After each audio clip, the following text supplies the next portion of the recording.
朋友们好，今天是5月13号星期五，欢迎来到远见快评，我是唐晋远。中国过去有句老话叫做30年河东，40年河西，他说的其实就是一个天道轮回、世事无常的道理。曾几何时呢，中共仅仅在1年多以前都还是志得意满、意气骄阳，仗着成功的隐瞒了武汉和湖北的疫情真实情况，想要以伪造的这么一个防疫成绩来挑战群雄，想要以一谋霸千秋万载，一统江湖。那个时候的中俄关系它正处于一种急速的上升期，对吧？习近平和普京两个人呢，又是相互戴勋章，又是相互做菜吃。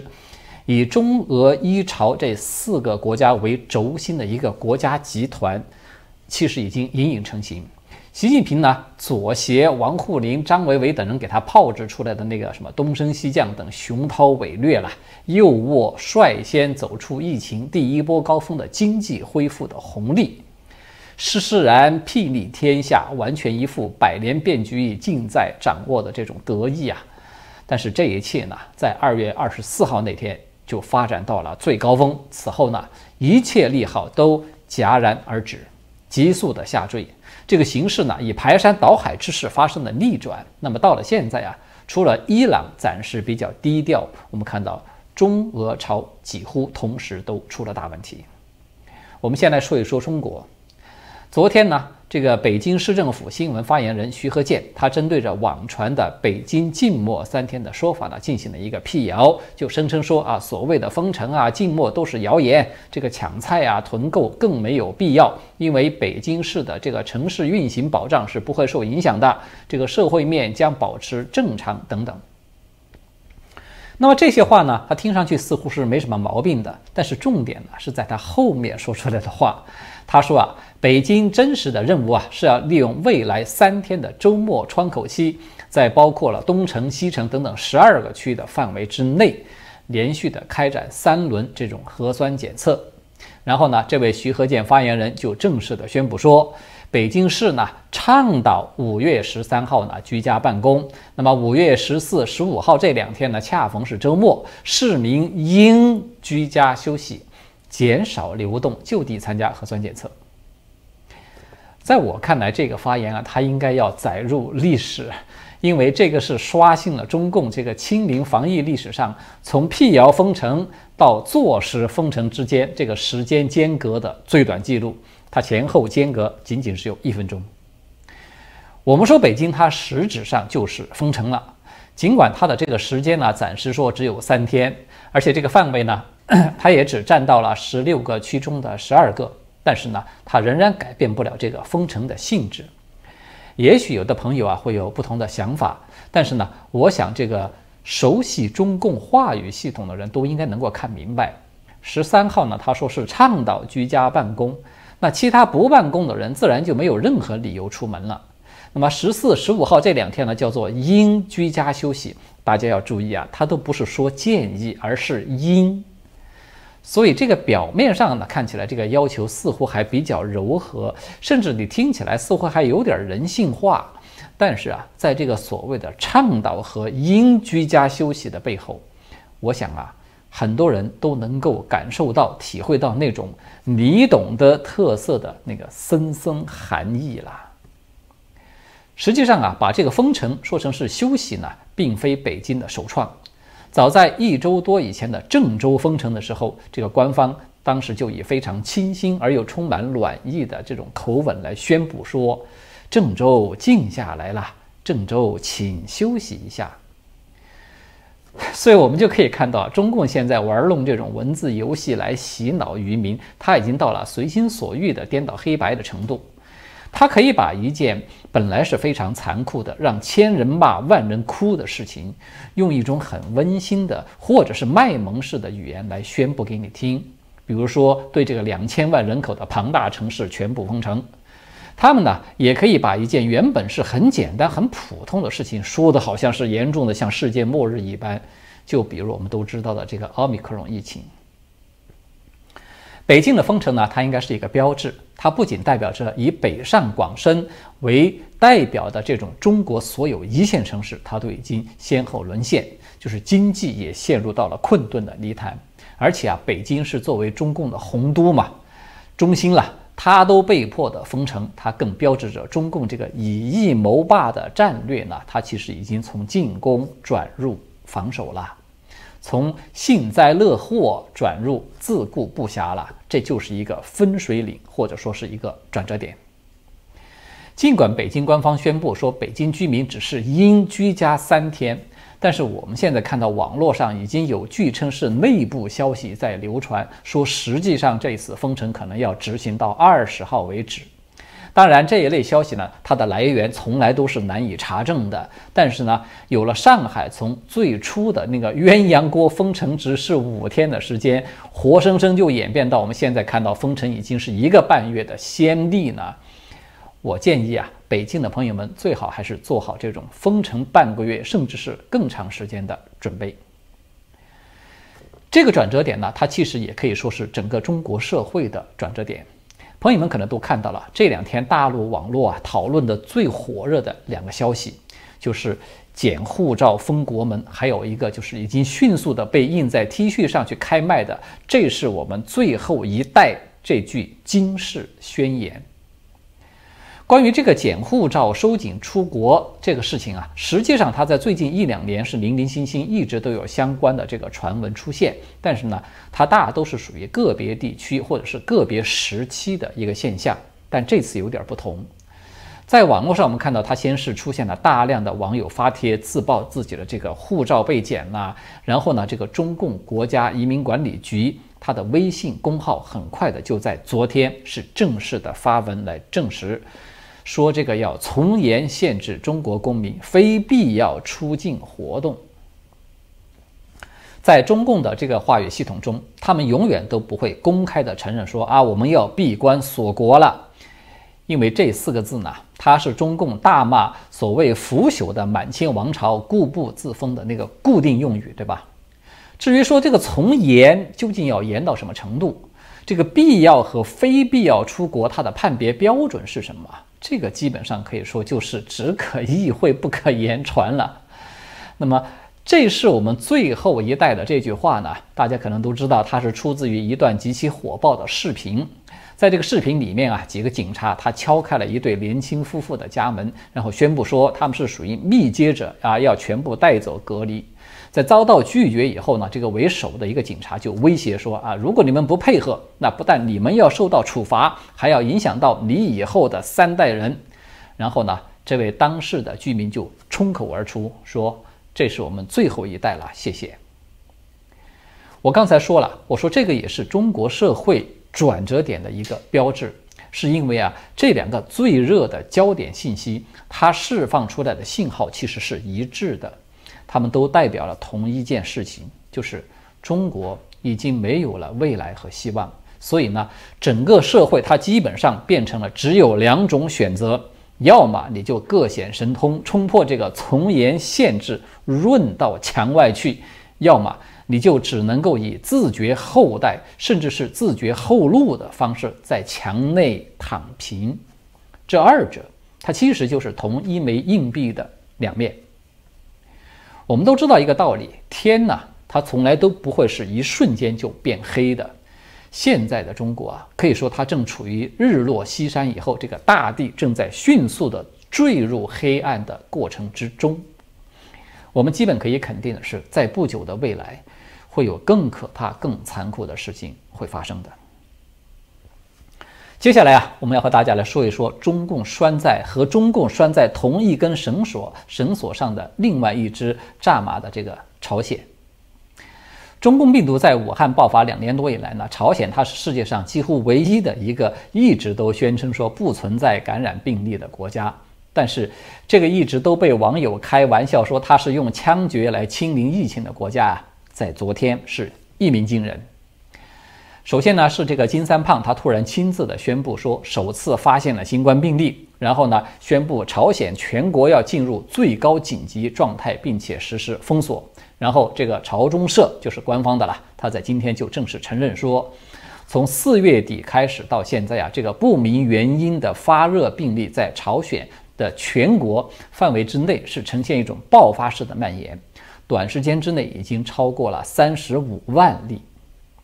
然后这个朝中社他还说，目前已经有16.2万例病人得到了治愈了。但是呢，在12号这一天，昨天一天的新增的发热病例就已经高达1.8万例，同时呢，还新增了死亡病例是6个人，其中一个呢，死者已经被确诊为这就是 Omicron 的 BA.2 这一型的那个毒株，而且目前仍然还有18.78万多例被隔离治疗。所以大家可以看到，这个消息它已经是相当震撼了，对吧？而更加震撼的是，大陆的这个财新网在报道的时候呢，直接就下了这样的一个标题，说金正恩指非科学的恐怖比病毒更危险，要求尽量减少被封控居民的不便。那么这当然就是属于指桑骂槐了，对吧？在这篇文章被热传以后啊，我们看到财新网啊，它不知道是出于主动还是被迫，重新的就把这个标题修改了，它修改为朝鲜承认2年多防疫战线被击破，金正恩要求尽量减少被封控人民不便。也就是说呢，这个中共封城清零的荒谬啊，连他自己的小兄弟都看在眼里，记在心上了。过去我们都知道，很多人经常嘲笑这个金三胖嘛，说他是面带猪相，殊不知其实这个三胖他早就心中嘹亮了。当这个粉红们都还在沾沾自喜庆幸说这个朝鲜你看就是我们大陆的过去的时候啊，殊不知啊，更残酷的真相也许是这个朝鲜它正在成为现在大陆的未来。不管怎么说吧，这个不是我们今天要说的重点，这个重点在于啊，朝鲜自今年1月份以来啊，它已经进行了10多次的这个导弹发射试验，非常的活跃显得。对朝鲜态度比较强硬的韩国新总统这个尹锡悦呢，他在5月10号就职仪式的以后呢，朝鲜马上就在12号一口气发射了3枚导弹，而且公开的威胁说还要重启核试验。那么联合国的安理会呢，在前天就有召开了一个紧急会议，讨论如何来应对这个朝鲜可能恢复第7次核试验的这个威胁。美国当然是要求要迅速的加强制裁，而中俄呢，不但都同时表示反对，反而还提出说要放松对朝鲜制裁的这么一个议案。也就是说呢，耍流氓搞核讹诈呢，他不但不应当受制裁，反而还要对他予以嘉奖。这个就是我们看到当前这个中俄一朝轴心国啊，他们一个共同的逻辑。我们都知道啊，利用朝鲜在东亚来搅局、分散美日的焦点呢，它一直都是中共在推行的一个战略。这个呢，也是中共给美国树立至少4个敌人来达到围魏救赵目的的这个战略的一部分。但是呢，谁都没有想到的是啊，在疫情风暴中安静地躲避了2年的朝鲜，在中俄都陷入到一种骑虎难下的困境，迫切的需要朝鲜出来分担一些压力的时候呢，朝鲜的疫情却不早不晚的就在这个时候大规模爆发了。尽管我们从这个朝中社的通报看呢，说这次爆发它很可能也是属于 Omicron 的疫情，但是啊，由于朝鲜它全国呢几乎没有系统的接种过疫苗，而且朝鲜的这个检测能力也极其的低下，现在它每周仅能够检测1400人左右。再加上朝鲜非常落后的这种公共医疗系统，缺医少药是常态，由此3大短板的存在呢，它让外界就很难对朝鲜的疫情能够抱以乐观的态度了。我们要按照国际社会过去的经验啊，一旦这个 Omicron 它感染的人数已经达到数十万这个级别，你要再想通过封锁的方式来控制疫情，它事实上就已经是不可能的。所以呢，我们基本上都可以预见，朝鲜至少在今年之内，它不得不要把它主要的精力和财力啊，都用在控制疫情上。也就是说呢，朝鲜这张牌呢，它相当于是自动的哑火了。而非常诡异的是啊，对于中共这个轴心伙伴的另外一个重要角色俄罗斯来说，也几乎是同步遭遇了另外一种困境，这个就是芬兰申请加入北约这个事件。同样也是在昨天，芬兰的总理马林和总统叫做尼尼斯托的，他们就发表了一份联合声明，表明说这个芬兰必须要立即加入北约，并且希望在周日就要可以迅速的启动申请加入的程序了。不不仅如此啊，这个芬兰的国防部长叫做安蒂凯克林的，他还公开的希望说，瑞典呢也可以做出这样的一个决定，这样的话，两个国家可以一起去申请加入北约。所以这个消息一出来呀，整个欧洲又是一轮的震动了。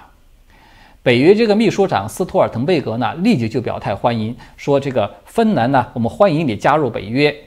而且他还承诺说，这个入会的程序呢，进程会快速而顺利。然后这个德法两国呢，也都公开的表示，将要完全的、毫无保留的支持芬兰加入北约。当然，俄罗斯的态度呢，就一点不意外了。普京在当天，他也做出了一个强烈的反应，宣称说，芬兰加入北约呢，对这个俄罗斯的安全构成了重大威胁。就同时还威胁说，俄方啊会采取军事加科技的这种双重的报复行动。当然，他并没有说它的具体内容是什么。